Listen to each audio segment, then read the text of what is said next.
नमस्कार, आप देख रहे हैं प्रॉपर्टी प्लस। मैं हूं दीपक यादव। आज का शो आपके लिए बहुत खास होने वाला है क्योंकि ये सिर्फ आपके घर खरीदने के फैसले पर असर नहीं डालेगा, यह आपकी अपनों की जिंदगी से जुड़ा विषय है। विषय पर आने से पहले मैं आपसे एक सवाल पूछना चाहूंगा कि क्या आपको 28 मार्च 2025, 6 फरवरी 2023 या फिर 25 अप्रैल 2015 का दिन याद है? आप याद करिए, तब तक हम विषय पर आते हैं। आज हम बात करने वाले हैं भूकंप रोधी इमारतों की। दरअसल इस विषय पर हम जागते तब हैं जब भूकंप के झटके हमको झंझोर देते हैं। आमतौर पर भूकंप से बचाव हमारी प्राथमिकता में नहीं रहता। अब आप कहेंगे कि भूकंप पर हम कर भी क्या सकते हैं, तो आप जो कर सकते हैं वो मैं शो में आगे बताने वाला हूं। सबसे पहले आपको एक इंपॉर्टेंट चीज बताना चाहूंगा कि भारत में टॉप शहरों में हर साल 3 लाख से अधिक घर बिकते हैं। देश के सभी 4000 शहर और टाउन को अगर मिला लें तो यह आंकड़ा कई गुना बढ़ जाता है। ऐसे में जब आप घर खरीदते हैं तो क्या आप बिल्डर से भूकंप रोधी स्ट्रक्चर को लेकर कोई सवाल करते हैं? शायद नहीं। कुछ जिम्मेदार डेवलपर्स को अगर छोड़ दें तो ज्यादातर डेवलपर्स भी अपने प्रति वर्ग फीट कैलकुलेशन पर फोकस रखते हैं, एमिनिटीज के कॉस्मेटिक डिजाइन पर फोकस रखते हैं, लेकिन इन बातों का कहीं जिक्र नहीं होता है। आज के शो में मैं कुछ दिग्गज एक्सपर्ट्स के जरिए आपको बताने की कोशिश करूंगा कि दुनिया में भूकंप की गति कैसे बढ़ रही है, इमारतों की मजबूती बनाए रखने के लिए क्या उपाय किए जा रहे हैं, आप जब घर खरीद रहे हैं तो किन बातों का ध्यान रखें। बहुत ही काम की बातें आज होने वाली हैं इस शो में। तो आज मेरे साथ एक शानदार पैनल है। आपको मैं सबसे पहले पैनल से तारुफ कराता हूं। मेरे साथ हैं डॉक्टर जयंता पाठक, प्रोफेसर हैं आसाम इंजीनियरिंग कॉलेज में। हमारे साथ मिस्टर सुरेश बाबू हैं, फाउंडर एंड प्रिंसिपल हैं सुरेश बाबू एंड पार्टनर्स में। हमारे साथ उदित जैन हैं, मैनेजिंग डायरेक्टर हैं वन ग्रुप डेवलपर्स में। तो बहुत स्वागत करेंगे आपका जयंता जी, सुरेश जी और उदित जी हमारे साथ जुड़ने के लिए। तो जयंता सर, सबसे पहले आपके पास आते हैं। आपसे मेरा सवाल ये होगा कि भूकंप पहले भी आते थे, अब भी आ रहे हैं, लेकिन बीते कुछ वर्षों में दुनिया भर में भूकंप की जो गति है वो काफी बढ़ गई है, बहुत जल्दी जल्दी ये दस्तक दे रहे हैं। आपने भूकंप को लेकर काफी स्टडी की है। आपकी नजर में किस तरह का ट्रेंड देखने को मिला है और भारत पर इसका कितना खतरा है? देखिए, भूकंप तो पहले से ही है। और अभी क्या है कि जानकारी हमको ज्यादा मिलने लगे हैं। लेकिन ये बात सही है कि एक्टिविटी का भी ऊपर नीचे होता है। एज यू नो कि पूरा हमारे जो इंडियन पेनिनसुला है, ये तो नॉर्थ ईस्ट डायरेक्शन में हर साल करीब 45 to 50 mm की हिसाब से मूवमेंट हो रहा है। तो इसीलिए ये पूरे जो इंटर प्लेट बाउंड्री है वो एक्टिव रहता है। और आपको ये आप देखेंगे इंडो बर्मा बॉर्डर बोलिए, नेपाल भूटान और पूरा हिमालयन आर्क जो है असम को लेके, नॉर्थ ईस्ट को लेके नीचे इंडोनेशिया तक, उसमें काफी एक्टिविटी आपको मिलेगा। इसमें से जो 5 के ऊपर मैग्नीट्यूड होता है उसके लिए हम चिंतित होता है इंजीनियरिंग की तरफ से। तो 5 के नीचे 3-4 मैग्नीट्यूड का अर्थक्वेक तो रोज होते रहता है, जिसको हमको महसूस नहीं होता। ज्यादा मैग्नीट्यूड होने से हमको महसूस होता है और इसका जानकारी तुरंत आ जाता है आजकल थ्रू नेटवर्क। तो इसलिए हमको लगता है कि भूकंप ज्यादा हो रहा है। सुरेश सर, आपके पास आएंगे। जिस तेजी से अर्बनाइजेशन बढ़ रहा है और एक रिपोर्ट को हमने देखा, ये रिपोर्ट कहती है कि 2050 में करीब 60% से अधिक आबादी शहरों में रहेगी। जाहिर है इसके लिए बेहिसाब निर्माण होगा, लेकिन क्या निर्माण में भूकंप को लेकर गंभीरता है या फिर हम सिर्फ कंक्रीट जंगल बना रहे हैं?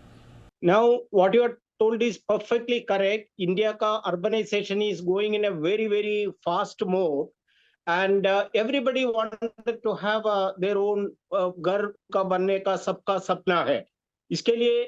And now the thing is, everybody don't have a capacity to buy a very expensive house. Now, when you take any metropolitan city, Bombay, Delhi, Bangalore, wherever you take, शहर के अंदर घर लेने का बहुत मुश्किल है. Whatever the cheapest available, they will buy. And the same time, if I take the developer ka scenario, in their perspective, land cost is coming very high. Now the thing is, the another aspect is nature, because this earthquake is part of the nature, rain, fire, all part of the nature. If you know how they are occurring, then what is the reason for this earthquake or any other thing, then it is very easy to avoid these kind of calamities. I feel there are four elements or 4 segment has to be taken care. First is people should have awareness. Correct. That awareness, education, we should give it to the common people, whomever is wanted to buy the house. Then second thing is professionals. Many times what happened is professional for getting the thing. If I am a structural engineer, if I wanted to get from a builder, what I will do is I will tell, my steel consumption is very less, because builder wanted to save the money. But whomever is consuming a lesser steel, they will get the structural design work. In that scenario, and developer, we cannot blame developer, because they also have to make some money at the end of the day. Exactly. In this scenario, what happened is your safety is getting compromised. That should not be the case. Now you told urbanization is moving very fast, and so many buildings are there. In yesterday's thing, one of the prominent person was telling, we should, if you make so much of building, and people will be living there with fear.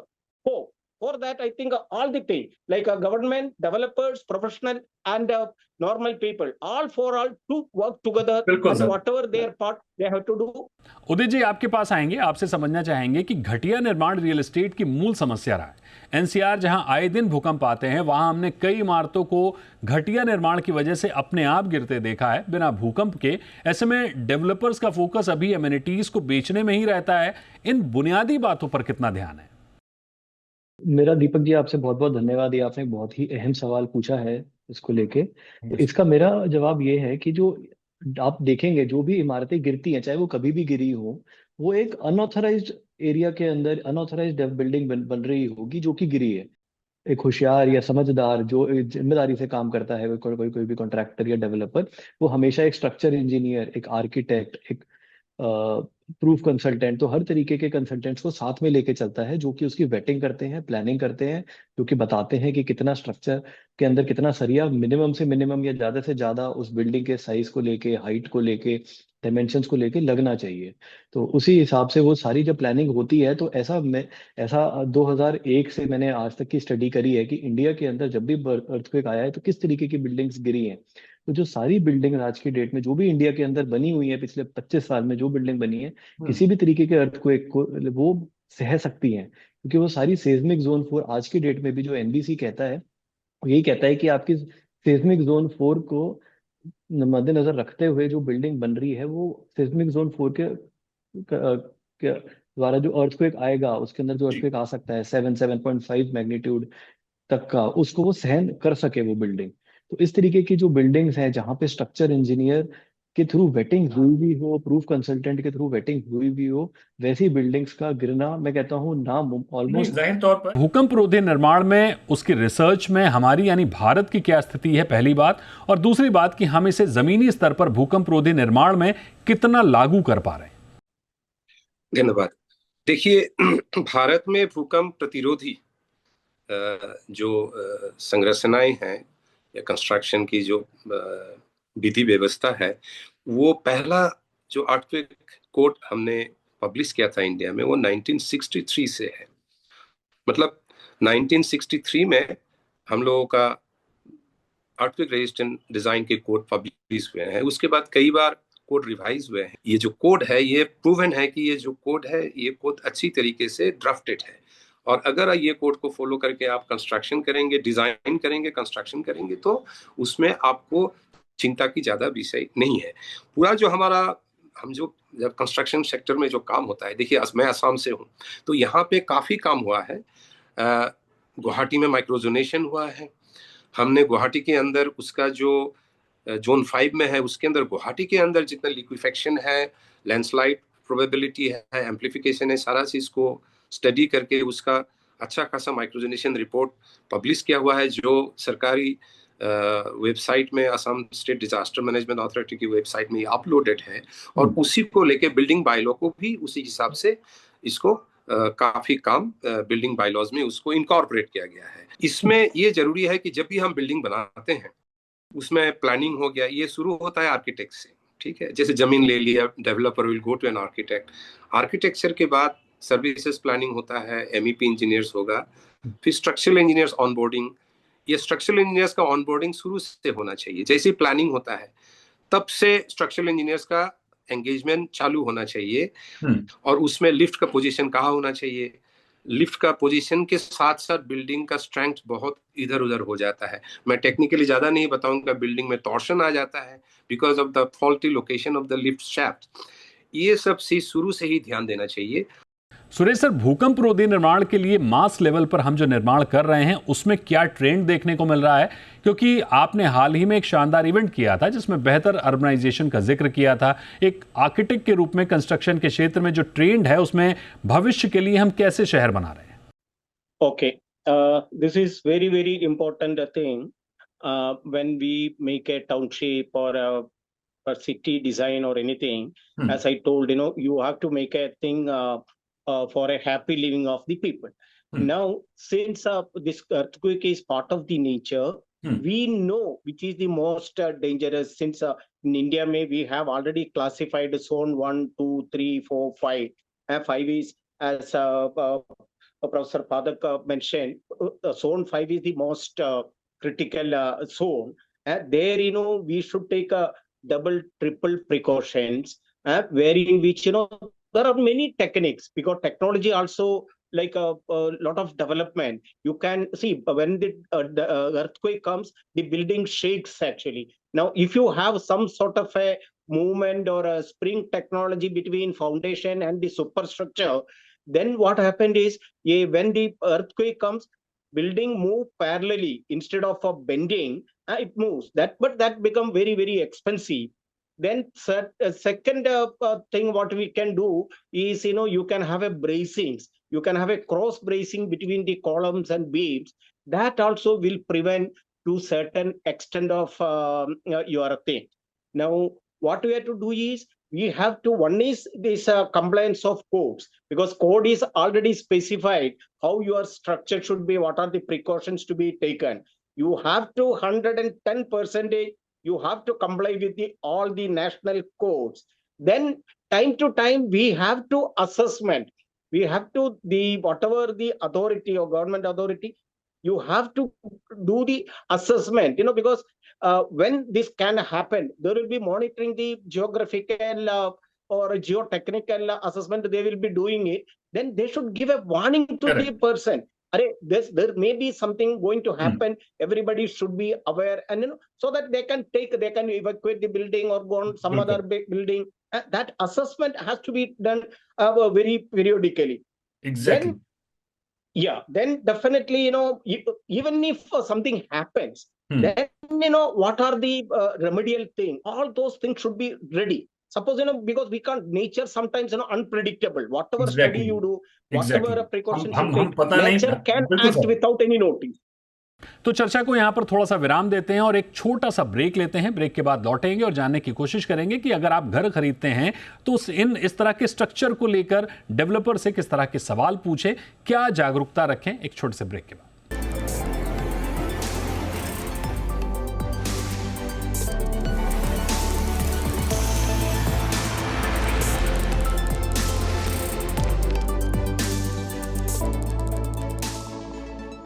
Welcome back. आप देख रहे हैं property plus और आज हम property plus में बात कर रहे हैं भूकंप रोधी इमारतों की, आपकी सेफ्टी की, जो सबसे जरूरी विषय है। तो इसी पर चर्चा जारी रखते हैं और हमारे साथ तमाम एक्सपर्ट जुड़े हुए हैं, उनसे बात करते हैं और समझने की कोशिश करते हैं कि देश में जिस तरह से भूकंप बढ़ रहे हैं, ऐसे में भूकंप रोधी इमारतों में एक होम बायर को क्या कुछ ध्यान रखने की जरूरत है। उदित जी, आप लोग भूकंप की इस बढ़ती चिंता को कैसे देखते हैं? कितने तैयार हैं आप? टेक्नोलॉजी को कितना इस्तेमाल कर रहे हैं? स्ट्रक्चर में किस तरह के बदलाव कर रहे हैं? इसको हम, सुरेश जी ने जैसे बताया, जो टेक्निक्स बताई हैं, तो इनको हम काफी हद तक, जहाँ तक हो सके, इनको लागू करना चाहते हैं, लागू कर भी रहे हैं।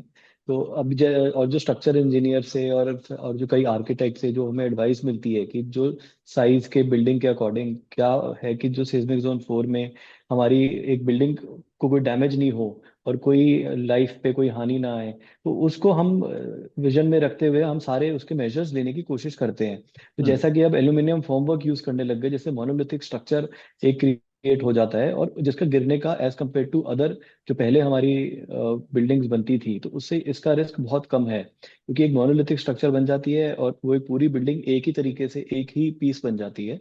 वो गिरती, उसके अर्थ को एक रेजिस्टेंट एक बिल्डिंग हो जाती है, उसकी रेजिस्टेंस बढ़ जाती है पहले से जो एक दूसरी बिल्डिंग्स होती है उनसे। बेटर रहती है। तो सारे बिल्डर्स आज की डेट में एक ही बहुत बड़ा, जैसे जैसे प्रॉपर्टी के प्राइसेस इंक्रीज होते जा रहे हैं, एक कॉस्ट ऑफ कंस्ट्रक्शन भी जहां तक हमने देखा है पिछले एग्जैक्टली। कुछ साल में मोर देन डबल हो गई है।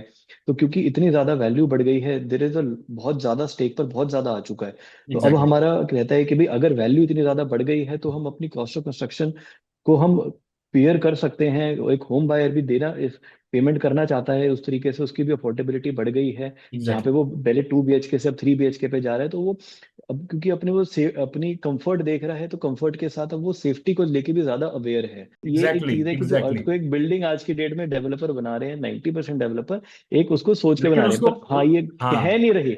एक अंतिम सवाल आपसे लेंगे जयंता सर कि होम बायर्स के लिए आपकी ओर से क्या सलाह होगी जब वो प्रॉपर्टी खरीदते हैं, तो क्या सावधानी रखें, डेवलपर से किस तरह के सवाल पूछें, किन बातों की जांच करें?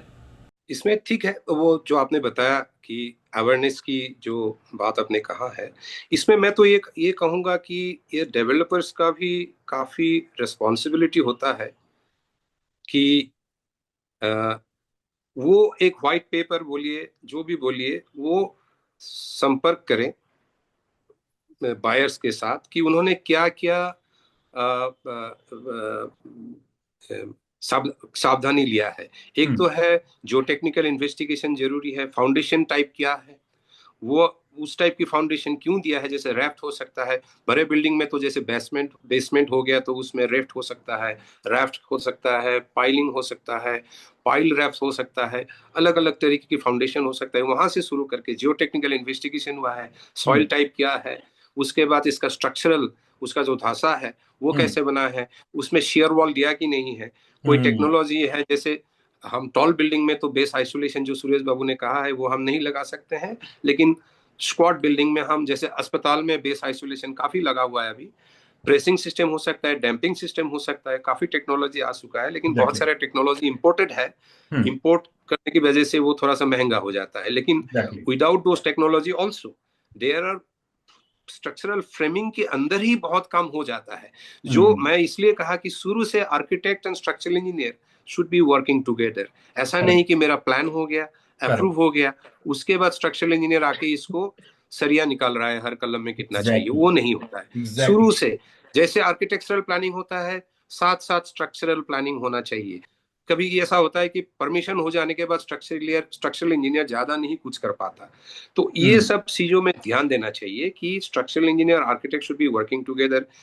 वो जियो टेक्निकल इंजीनियर के साथ कंटिन्यूअसली, जैसा नहीं कि जियो टेक्निकल इंजीनियर अपना काम करके निकल गए, उनके साथ फाउंडेशन के बारे में आलोचना होना चाहिए, कौन सी फाउंडेशन सही होगा। और बिल्कुल। डेवलपर भी ये चीजों को लेके एक एसओपी होना चाहिए कि भाई हम प्रोजेक्ट लगाएंगे, 15-20 मंजिल के ऊपर जो बिल्डिंग हो जाता है उसमें बहुत ज्यादा ही चैलेंज आ जाता है ड्रिफ्ट को लेके। एग्जैक्टली। बड़े बिल्डिंग के ऊपर आप स्विमिंग पूल डाल देंगे, जो आईएस कोड बोल रहा है कि आप स्विमिंग पूल मत डालिए ऊपर, लेकिन फिर भी हम लोग डालते रहे स्विमिंग पूल।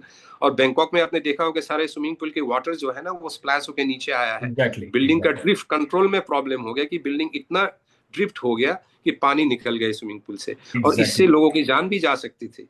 तो ये चीजों को ध्यान देना जरूरी है। बहुत सारे रिकमेंडेशन है कोड में, कभी फॉलो नहीं किया जाता, और एग्जैक्टली। कभी हम लोग थोड़ा सा मैं बोलता हूं कि आर्किटेक्चरल एडवेंचरिज्म हो जाता है। और बिल्डर भी, डेवलपर भी चाहते हैं कि मेरा प्रोजेक्ट थोड़ा सा अलग हो, 3D बन गया, मार्केट में थोड़ा सा इसको मैं ऐसे दिखा दूं कि ये थोड़ा अलग सा प्रोजेक्ट है, लेकिन उसके साथ जो स्ट्रक्चरल चैलेंज आता है उसको ध्यान देना जरूरी होता है। और बहुत जैसे ही वेटिंग होना जरूरी होता है, प्रूफ चेकिंग होना चाहिए, हर एक लेवल में रिव्यू होना चाहिए। तो इसमें आप देखेंगे यूके यूएस में कोई भी डेवलपर प्रोजेक्ट डालता है तो उसमें सारा एसओपीज बहुत स्ट्रिक्ट है। ऐसा नहीं कि वहाँ पे काम नहीं होता, होता है, लेकिन हर एक चीज को हर एक लेवल में चेक होता है। अभी आज के दिन में इंडिया में ऐसा नहीं कि अच्छा प्रोजेक्ट नहीं हुआ है, बहुत अच्छा अच्छा प्रोजेक्ट हुआ है, लेकिन इसके अंदर कुछ प्रोजेक्ट है जिसमें प्रॉब्लम है। ध्यान दिया जाए, ये जो कोड है उसको फॉलो किया जाए, एनबीसी को फॉलो किया जाए, आरटीओ कोड को फॉलो किया जाए, एग्जैक्टली। Zone 2 exactly. से जोन 5, स्पेशली 4-5 में, जो बैंगलोर में जो हम जैसे हम करते हैं आर्किटेक्चर, उसी तरीके से गुवाहाटी में हम नहीं कर सकते। गुवाहाटी में हमको आर्किटेक्ट को लेके रिस्क ज्यादा है। तो ये चीज को समझना बहुत जरूरी है कि गुवाहाटी में अगर हम मल्टी स्टोरी या हाई राइज बनाएंगे तो उसका, या इम्फल में बनाएंगे या दार्जिलिंग में बनाएंगे, तो उसमें हमको कैसे दिया, दिल्ली में भी हमको सतर्क होना जरूरी है। बिल्कुल, यानी विषय थोड़ा सा टेक्निकल जरूर है, लेकिन हमारी कोशिश ये रहती है कि आप जब भी घर खरीदें या बनवाएं तो जागरूक रहें, अर्थक्वेक रेसिस्टेंट बिल्डिंग के स्ट्रक्चर को हल्के में ना लें। जरूर पता करें कि आपकी इमारत मजबूती के किन मानकों पर, किन पैमानों पर बन रही है। कहीं करोड़ों खर्च करने के बाद भी आपकी जान से खिलवाड़ तो नहीं हो रहा है। जाहिर है, जिन तारीखों का जिक्र मैंने पहले किया था, आपने उस दिन की घटनाओं का पता लगा लिया होगा। जागरूक रहिए, सुरक्षित रहिए। जयंता सर, सुरेश सर और उदित जी, आपका बहुत शुक्रिया हमारे साथ जुड़ने के लिए। आज प्रॉपर्टी प्लस में इतना ही। वक्त है एक छोटे से ब्रेक का। ब्रेक के बाद भी खबरें लगातार जारी हैं।